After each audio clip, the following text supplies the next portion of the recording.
Bonjour à tous, aujourd'hui sur Doc & Roll Academy, on va parler des glomérulopathies.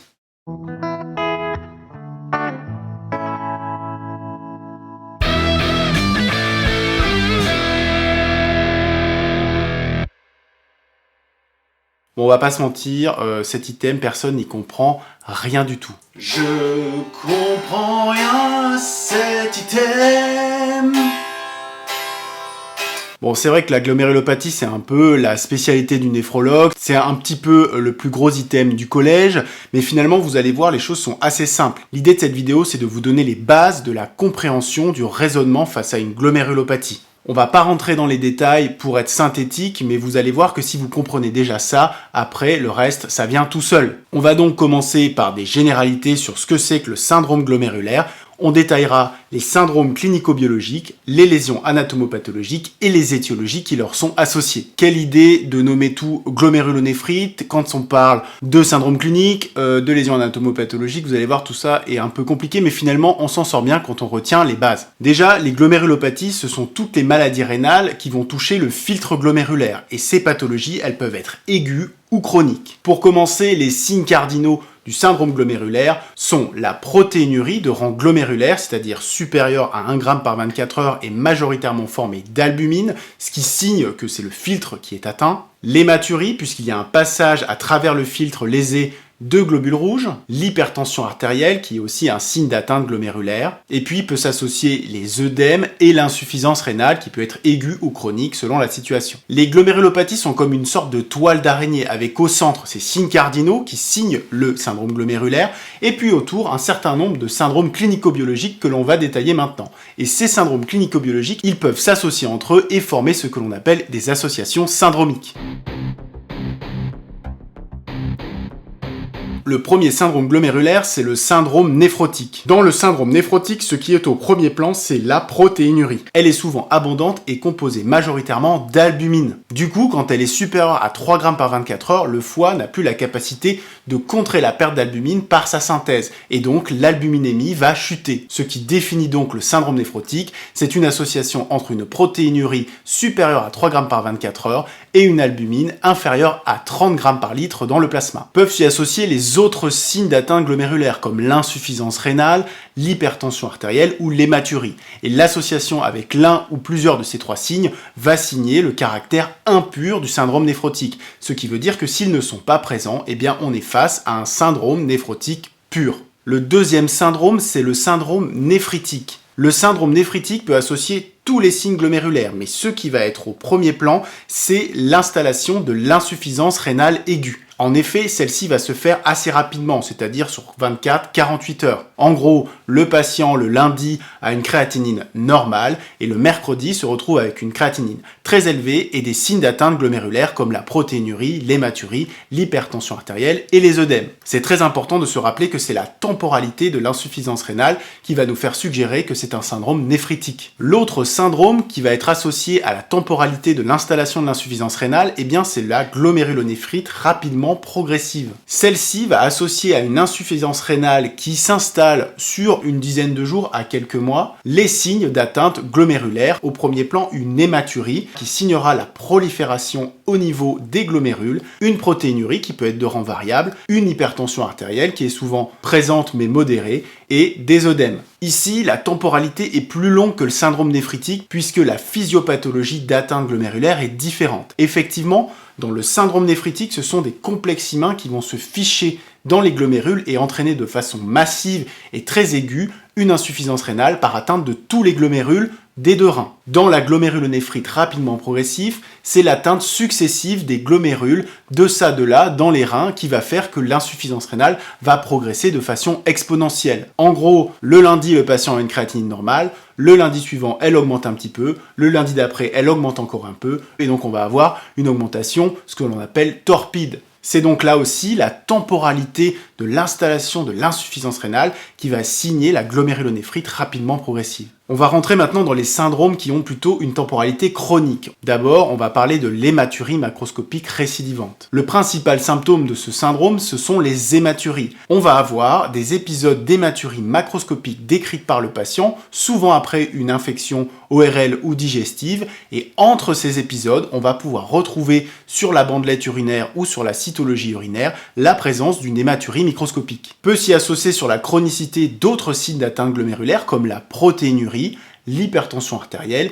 et sur des formes avancées, l'insuffisance rénale et peut-être un peu les œdèmes. En gros, l'hématurie est au premier plan et les autres signes apparaissent au cours de l'évolution de la maladie. La glomérulonéphrite chronique, c'est l'association des signes glomérulaires que sont l'hématurie, la protéinurie et l'hypertension artérielle à une insuffisance rénale chronique tout simplement. Comme je vous le disais au début, il peut y avoir une association syndromique, c'est-à-dire plusieurs syndromes qui s'assemblent. La plupart du temps, c'est l'association d'un syndrome avec un syndrome néphrotique. Effectivement, on peut avoir un syndrome néphritique, c'est-à-dire une installation très rapide d'une glomérulopathie avec une insuffisance rénale importante, et l'apparition d'une protéinurie de haut débit, supérieure à 3 grammes par 24 heures, qui entraîne un syndrome néphrotique par défaut de synthèse du foie. Le syndrome néphrotique va ici être un symptôme associé aux causes de syndrome néphritique. De la même façon, on pourrait avoir une glomérulonéphrite rapidement progressif avec une protéinurie tellement importante qu'elle entraîne un syndrome néphrotique. À nouveau, la temporalité de l'insuffisance rénale nous fait dire que c'est la glomérulonéphrite rapidement progressive qui est au premier plan et que le syndrome néphrotique n'est alors qu'un symptôme de cette GNRP. On va maintenant regarder un petit peu l'association à ces syndromes clinico-biologiques des lésions anatomopathologiques. Avant tout, je vais vous proposer un petit algorithme pour ne pas vous mélanger les pinceaux. Quand vous êtes face à une glomérulopathie, vous avez des signes d'atteinte glomérulaire que vous avez identifiés et que vous connaissez. Ces signes glomérulaires, vous les associez en syndrome clinico-biologique qu'on vient de voir juste avant. L'étape suivante, c'est d'associer à ces syndromes clinico-biologiques des lésions anatomopathologiques grâce à la réalisation d'une ponction biopsie rénale. Les lésions anatomopathologiques qui vont s'associer au syndrome néphrotique sont les lésions glomérulaires minimes, la hyalinose segmentaire et focale, la glomérulonéphrite extramembraneuse, on aura aussi l'amylose et les lésions de glomérulonéphrite diabétique. Pour les distinguer, il suffit de demander à l'anatomopathologiste de vous dire quelles sont les lésions prédominantes sur la biopsie que vous lui avez envoyée. Les lésions glomérulaires minimes, c'est assez simple. En microscopie optique, les glomérules sont normaux. Et en immunofluorescence, on ne voit pas de dépôt. La hyalinose segmentaire et focale, on voit des synéchies floculocapsulaires et des dépôts hyalins dans les podocytes. En immunofluorescence, on voit des dépôts d'immunoglobuline M et de C3. Pour la glomérulonéphrite extramembraneuse, en microscopie optique, on va voir soit une membrane basale qui va être normale, soit qui va pouvoir être épaissie, ou alors, dans le pire des cas, spiculée, avec un englobement des dépôts. Effectivement, en immunofluorescence, on va voir des dépôts granuleux le long de la membrane basale sur son versant extramembranaire, c'est-à-dire du côté de la chambre urinaire. À ces trois lésions anatomopathologiques vont pouvoir s'associer des étiologies. Dans les lésions glomérulaires minimes, les plus fréquentes sont, et de loin, les primitives ou les idiopathies, c'est-à-dire qu'on ne trouve pas vraiment de cause à la néphropathie. Attention, ces lésions glomérulaires minimes peuvent être aussi secondaires. C'est le cas dans la prise d'AINS ou dans les lymphomes hodgkiniens et parfois non hodgkiniens. De façon plus anecdotique, on peut les retrouver après une prescription d'interférons. Il faut donc absolument rechercher ces maladies et ces prises de traitement avant de conclure à une LGM idiopathique. Pour l'HSF, c'est un petit peu pareil, les formes les plus fréquentes sont les formes primitives. Pour les formes secondaires, l'HSF, c'est la lésion d'encrassement du glomérule, donc elle apparaît lorsqu'on a une réduction néphronique, et c'est un petit peu le point de finalité de toutes les néphropathies. On peut la retrouver aussi dans des pathologies très spécifiques comme le VIH, dans les prises d'héroïne ou des situations d'hypoxie rénale chronique, dans la drépanocytose. On le retrouve aussi dans les causes de syndrome néphrotique génétique par les mutations de certaines protéines qui composent le podocyte et la membrane basale. Pour la glomérulonéphrite extramembraneuse, les causes primitives sont associées à la présence dans le sang, la plupart du temps, d'anticorps anti-PLA2R. Il y a d'autres anticorps associés qui sont plus rares. Les formes secondaires à rechercher sont surtout chez l'adulte des cancers solides. On a aussi la glomérulonéphrite extramembraneuse satellite du lupus, c'est la classe 5. Les glomérulonéphrite extramembraneuses satellites d'autres pathologies auto-immunes comme la thyroïdite ou le Gujereau-Sjögren. C'est dur à dire quand même, il faut avoir fait un stage chez Ikea, je crois.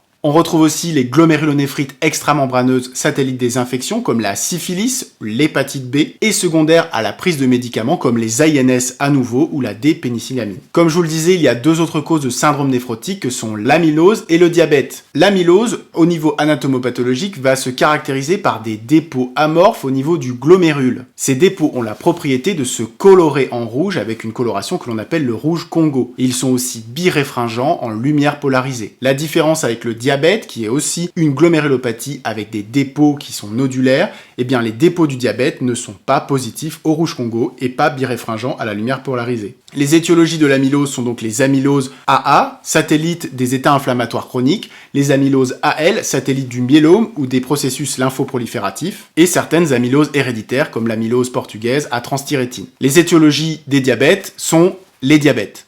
Et ouais. En ce qui concerne le syndrome néphritique, eh bien, au niveau de la ponction biopsie rénale en anatomopathologie, on va retrouver une prolifération endocapillaire, c'est-à-dire qu'il y a des cellules inflammatoires dans la lumière des capillaires glomérulaires. Dans les formes graves, elle peut s'associer à de la prolifération extracellulaire, c'est-à-dire des cellules épithéliales qui tapissent la chambre urinaire. En immunofluorescence, on va retrouver de nombreux dépôts qui sont mésangiaux et le long des parois capillaires, des dépôts extramembraneux de C3 qui vont former en microscopie optique ce que l'on va appeler les humps. My humps, get it out. It's not wanna frame me, it's not going to save me. Ouais, ok, je fais super bien les Black Eyed Peas. Les étiologies associées au syndrome néphritique sont surtout les états post-infectieux streptococciques et post-infectieux staphylococciques. En ce qui concerne la glomérulonéphrite rapidement progressive, on va retrouver à la ponction biopsie rénale des lésions de glomérulonéphrite extracapillaire. En microscopie optique, on va avoir une prolifération extracapillaire sous la forme de croissance cellulaire issue de ces cellules épithéliales qui tapissent la chambre urinaire. L'immunofluorescence va déterminer le type d'étiologie qui sont associées à cette glomérulonéphrite extracapillaire. Lorsque l'on a des dépôts linéaires d'immunoglobuline G le long de la membrane basale, c'est un type 1 et ce type est associé à la maladie de Gout-Pasture. On va retrouver des anticorps anti-membrane basale glomérulaire dans le plasma du patient. Le type 2, eh bien, ce sont des dépôts endomembraneux d'immunoglobuline et de compléments qui vont pouvoir nous orienter selon le type de dépôt vers une néphropathie IgA si les dépôts sont surtout formés d'immunoglobuline A et de C3. Si les dépôts sont formés d'autres immunoglobulines, on va pouvoir retrouver selon la clinique les glomérulonéphrite associés aux endocardites infectieuses et aux états infectieux chroniques, la cryoglobulinémie ou le lupus. Dans le type 3, il n'y a pas de dépôt. Pas de dépôt, pas de dépôt. Pas de palais. Pas de palais. Ce type 3 est associé aux vascularites à ANCA, c'est-à-dire aux anticorps anti-cytoplasme des polynucléaires. On va pouvoir retrouver donc la polyangéite microscopique et la granulomatose avec polyangéite, selon que l'on ait plutôt des anticorps dans le plasma qui soient des anti-MPO, polyangéite microscopique, anti-PR3, granulomatose avec polyangéite. Dans les hématuries macroscopiques récidivantes, on va retrouver des lésions de glomérulonéphrite à dépôts mésangiaux d'IgA. En microscopie optique, on va avoir un épaississement du mésangium que l'on appelle l'hypertrophie mésangiale. En immunofluorescence, on retrouvera dans le mésangium des dépôts d'immunoglobuline A et de C3. Les causes sont de loin la maladie de Berger, qui est la forme primitive de la néphropathie à IgA. On peut retrouver des formes secondaires qui sont classiquement associées aux pathologies dans lesquelles il y a une hypersécrétion d'IgA, comme la cirrhose, les maladies chroniques inflammatoires de l'intestin, les spondylarthropathies, les dermatoses bulleuses et certaines infections comme la tuberculose. On peut retrouver une forme un peu spécifique qui va être satellite du purpura rhumatoïde. Cette forme est particulière puisqu'elle s'associe volontiers à une insuffisance rénale aiguë un peu sévère sous la forme d'une prolifération extracapillaire et donc d'une glomérulonéphrite extracapillaire associée. Voilà, c'est un peu tout ce que je voulais vous dire sur les différentes glomérulopathies et comment on s'en sort en partant de la clinique et de la biologie jusqu'à l'étiologie en passant par les lésions anatomopathologiques. Donc si j'ai une chose à vous faire retenir, c'est ce schéma. Quand vous avez des signes d'atteinte glomérulaire, il vous faut les rassembler en syndrome clinico-biologique. Après ce syndrome clinico-biologique, vous allez pouvoir réaliser une ponction biopsie rénale qui va vous donner des lésions anatomopathologiques.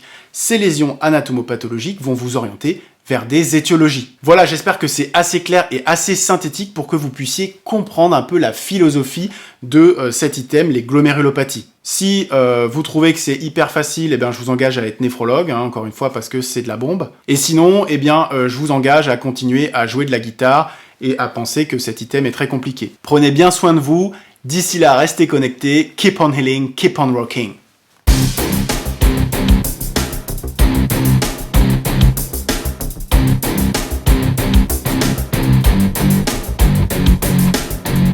Je comprends toujours rien à cet item. C'est vraiment compliqué.